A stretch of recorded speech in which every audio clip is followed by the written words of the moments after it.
Hello, I'm Sherese Duncan with Great Ideas on CPCC TV, where we talk with entrepreneurs from startup to viable businesses.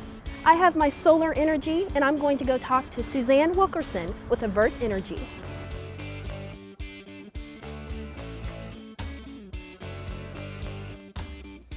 Suzanne, welcome to Great Ideas. Thanks so much for being on the show today. Sherese, thanks for inviting us. We're excited to be part of your program. Well, I'm excited to learn about Avert Energy, and I understand that you are an energy solutions company. So tell our audience what that means. That is correct. We are an energy consulting company that comes in and helps people create solutions, everything that happens behind the meter in a company and how they consume energy today in buildings and different institutions. And we work to give them solutions to improve their top line or drive their business and save them money on the bottom line and reduce their energy consumption. Now, where did the idea of Avert Energy come from? Well, basically, having been in business for 25 years, I was looking at what was trending. People around me were talking about kind of what the challenges of the future were, and we really saw energy as a challenge for American companies. Now, as far as the industry, is the industry called the energy industry, or what industry are you in? Well, you know, when you look at the Department of Energy for the United States of America, you start to see what energy is about. Energy is kind of broken out into two classifications. The traditional energy sector, which is energy production, coal, nuclear, and then the alternative or clean tech energies. My company focuses really in both spaces because people today are consuming from both sides. Now, as far as your solutions, you say that you offer turnkey solutions. That's correct. Now, we hear that term a lot. It's kind of a buzzword, if you will. Can you tell us what turnkey means, and specifically to your solutions? Sure. Well, the first thing is we're not only turnkey, but we're disruptive solutions. And what that means is your traditional solutions are now going to be disrupted by something new. So, for example, U.S. Post Office, in comes Federal Express. In this particular case, a turnkey solution for us is that we walk into a company, we work with the C-suite of people first to analyze what the business impact of our solutions are, and then we work with operations people like the energy manager. We come in and we bring a hardware solution coupled with a software solution. In this case, the disruptive piece is that we're cloud-based and we're not interfacing with traditional networks. The degree of information you receive off of energy consumption in a building is pretty high. And today we found that that's been very disruptive in traditional networks that are otherwise handling, typical IT work. And so we put the whole solution together, basically help the customer understand the top line and the bottom line, and then we design it and we help the company implement it. Now, tell us again about disruptive. You mentioned that word a couple of times, and I know you've talked about it a little bit, but give us a clear definition of what you mean by that. Disruptive technologies are typically technologies that come in and take what was the status quo and change it, particularly when you see times are changing.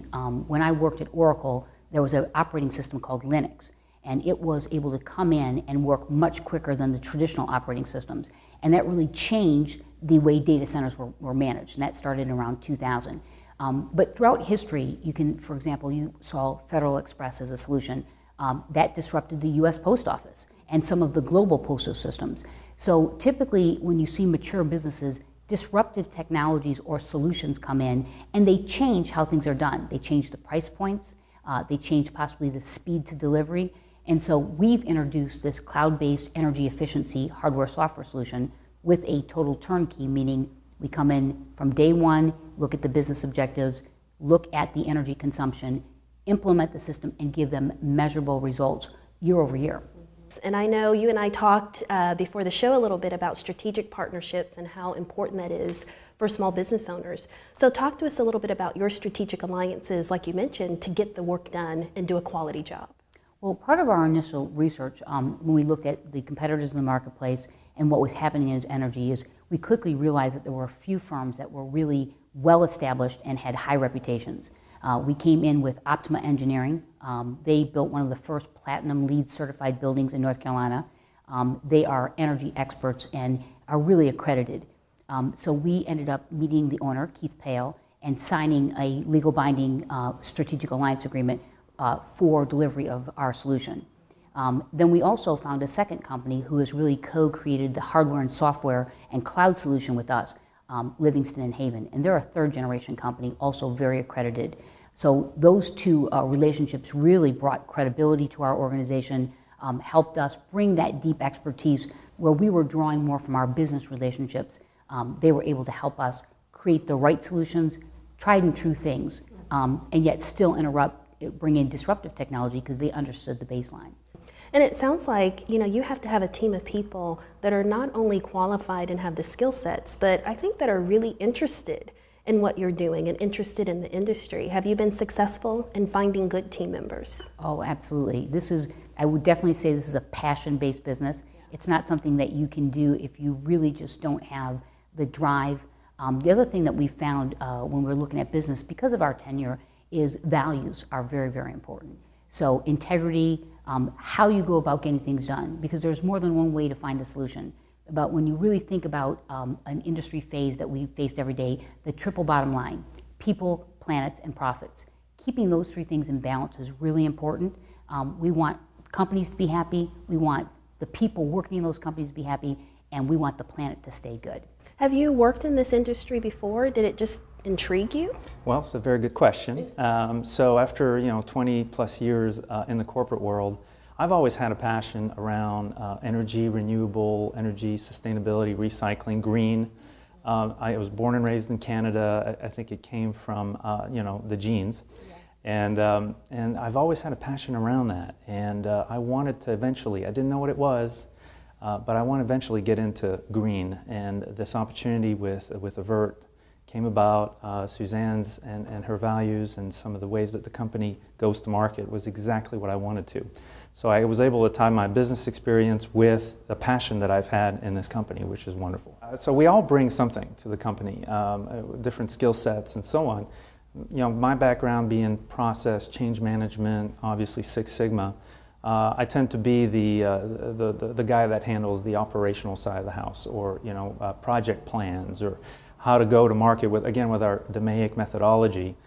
We tend to apply that as a company, but I'm the guy that structures it a lot around going out to bids or with some of our clients and making sure that we execute accordingly on those processes and hence secure the order. We don't want to go out to market haphazardly, recommend a solution that doesn't work, and then fall on our faces later with our client. Our client satisfaction is very key, and so we apply those methodologies to make sure we're successful. I think that's the biggest piece that I bring to the company.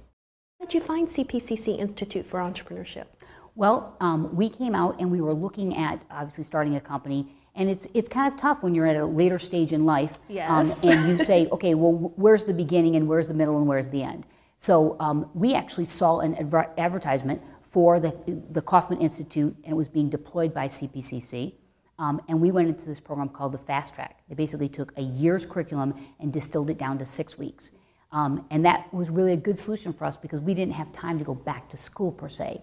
But dedicating 1 day a week for 6 weeks was an ideal timeline. And obviously it was a very rigorous course that CPCC orchestrated and just kind of gave you soup to nuts. What did you need to do to think about, engage, and build out a business platform? And I've been in business 16 years, so I definitely understand about going back to school and getting your education, but an offering like Central Piedmont Community College's Institute for Entrepreneurship and the classes and the programs and the staff, I think is a great asset to any entrepreneur. Well, always wanting to grow is very important, and the shift now moving from the traditional banking sector or industrial sector with GE into green and sustainability, I knew that I had certainly some gaps in my portfolio. So I was very interested. I went online to CPCC and looked up classes around sustainability and renewable energy and so on, and found exactly the classes I was looking for, namely a class with Professor Moody, who is a LED certification class, which was right up my alley. And as I read the description, it talked about how it incorporates into building design, how it works with commercial applications, which is a sweet spot for our customer base. And then it also talks about measurement, which is, again, right tied into our methodology around Six Sigma and capturing metrics and proper measurements in order to implement the right solutions. So, we've been there, the 3-year, the 5-year, the 7-year-old businesses, and any tips that you can give our audience out there of how to stay motivated and push forward? Yes, definitely. In my perspective, number one, follow your passion. because there's nothing easy, and you will be able to do it if you're passionate about it. The second thing is it takes a village. You know, surround yourself with organizations like CPCC, Strategic Alliance Partners, because they will help you through the rough parts. And probably lastly, I would say, you know, look at the financial aspects. You really plan for the 3 and 5 year and back your way out of it, because it does take a lot of resources and it takes time. And so you have to figure out how you're going to maneuver the financial aspect of that. I think one of the key aspects of a successful business as well as a successful partnership is making sure that we all bring something different to the company. The important thing, and I think Suzanne would agree, we don't want to have a whole bunch of Suzannes in the company. I think it's important that we have strengths in different areas that each partner can bring that brings a full complement to the business. So now we have a full complementary business that we can go to market that has all the skill sets that we need to be successful.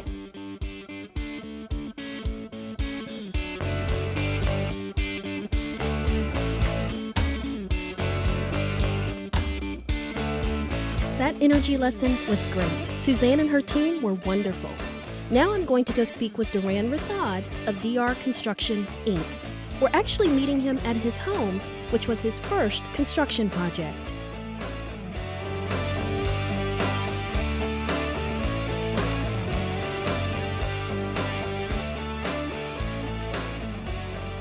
Duran, thank you so much for joining us on Great Ideas. I'm so glad you decided to share with us your beautiful home. So welcome to the show. Thank you very much. I'm glad to be here. Well, you own DR Construction, Inc. Right. And I understand you have a tennis background. I sure do. So how did you go from tennis to a construction company? You know, I've taught tennis for 18 years and I had achieved all the goals. And then I said to myself, I said, no, what's next? So when this opportunity came, I said, well, let's go and do our own business, construction business. And we can start with a small business. We can go forward and see what happens. So since 2004, you know, we formed the company with the help of CPCC and all the courses I've taken there. And with the right information, Yes. I was able to move forward. Now, when you say when the opportunity came, where did the opportunity come from? How did that happen? I know you mentioned something about some classes and Right. you didn't know if you were going to pass a test? Right, that's right. After I took all the courses there, construction courses, and through, they had different people, speakers come and talk. And with that in mind, I was very confident. So we built our first house back in 2000.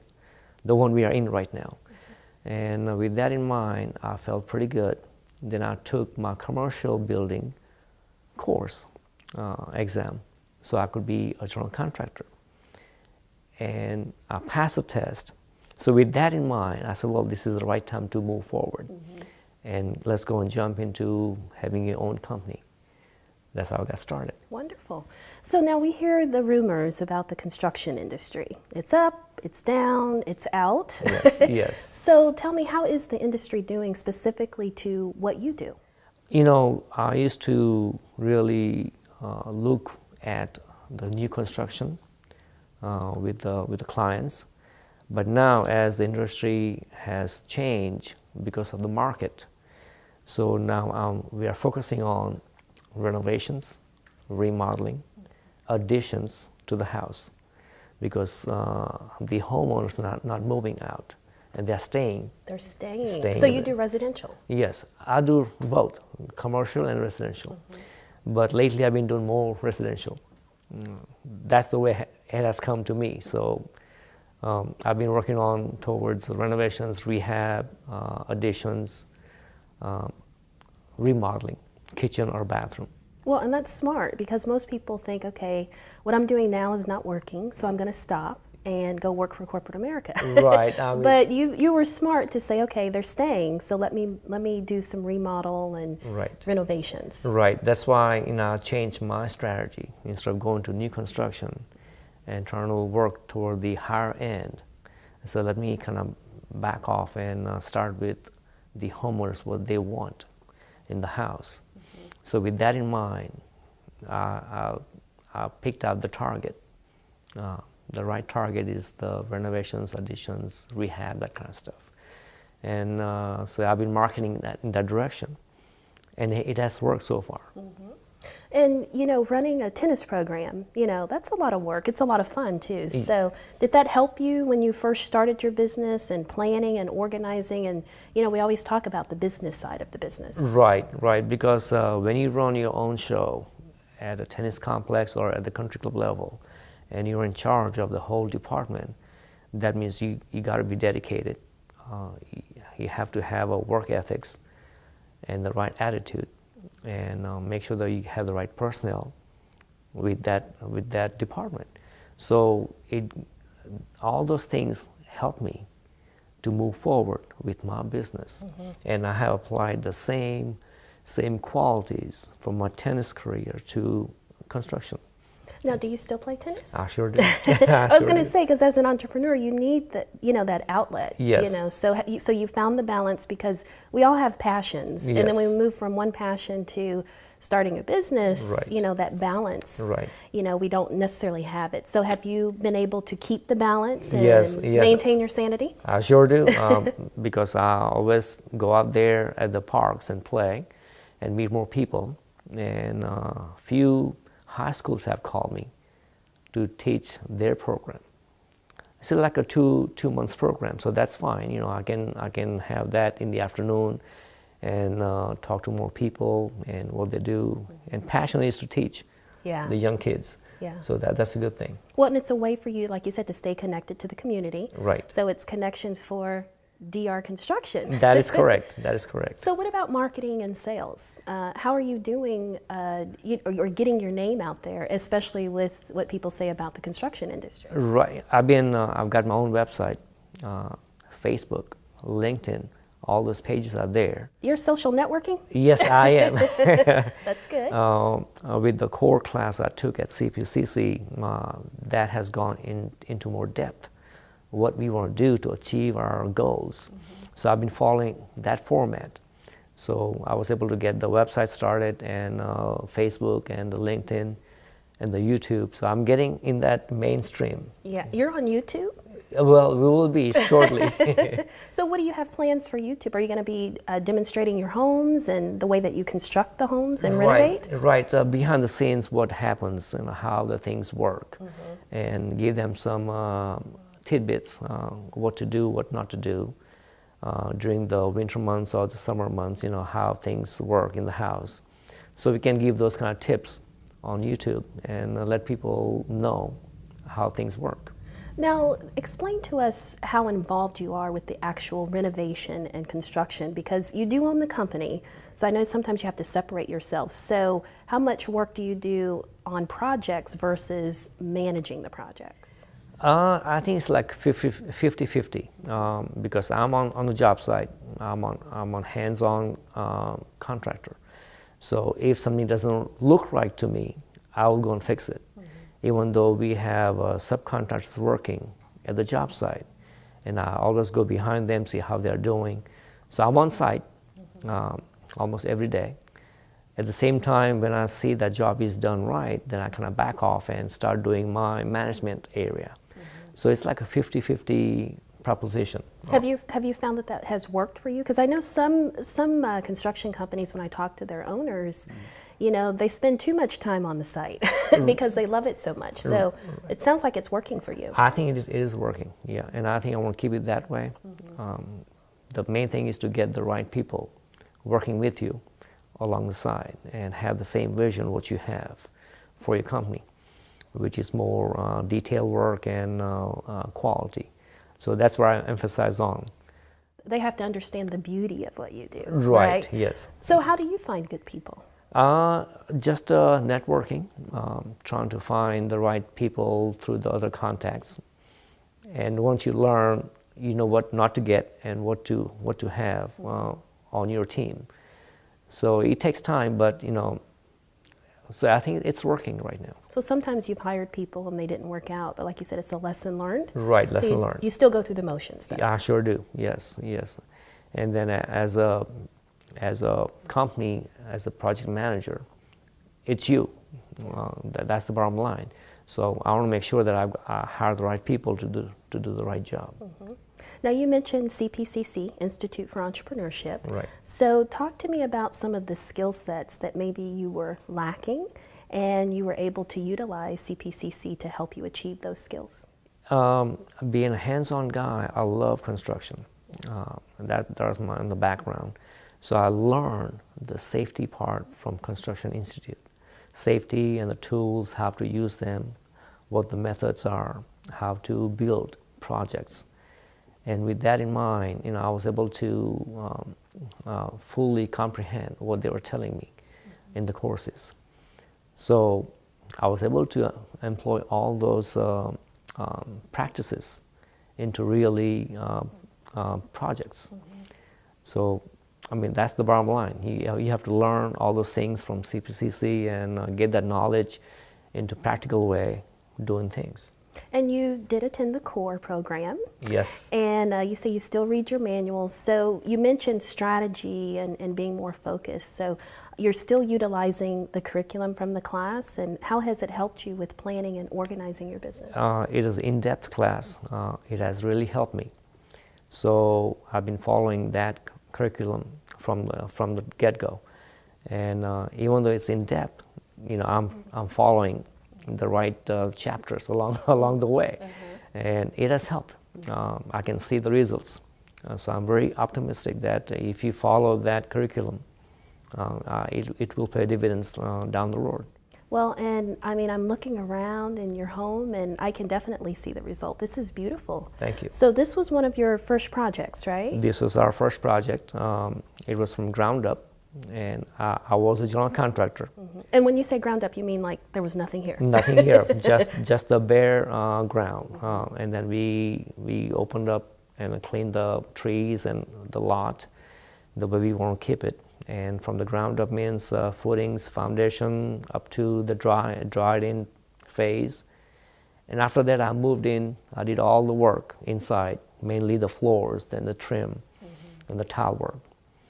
Because of the expertise from CPCC, when they gave me all the knowledge, how to do things right. And you use this home, I mean, this is your home. It's very comfortable. I feel great here. Thank you. But you also use it as a showcase for your clients. That is correct. So tell us about that. I bring them in here and let them see different ways of looking at things, the quality, if that's what they want, wood, brick.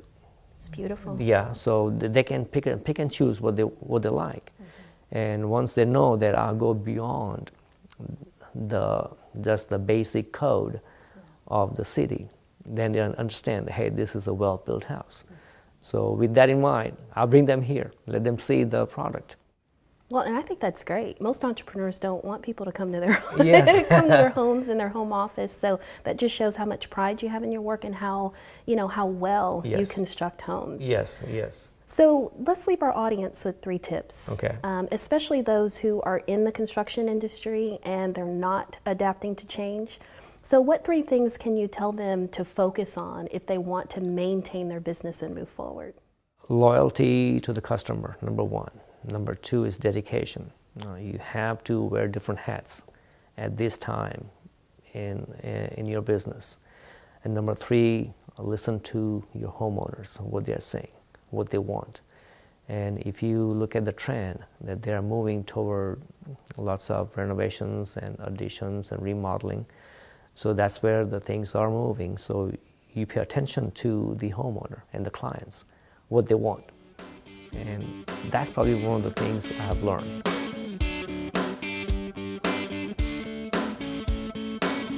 Thanks for joining us with great ideas. If entrepreneurship is on your agenda, go to cpcc.edu and do a search for entrepreneurship. This is Sherese Duncan with Great Ideas.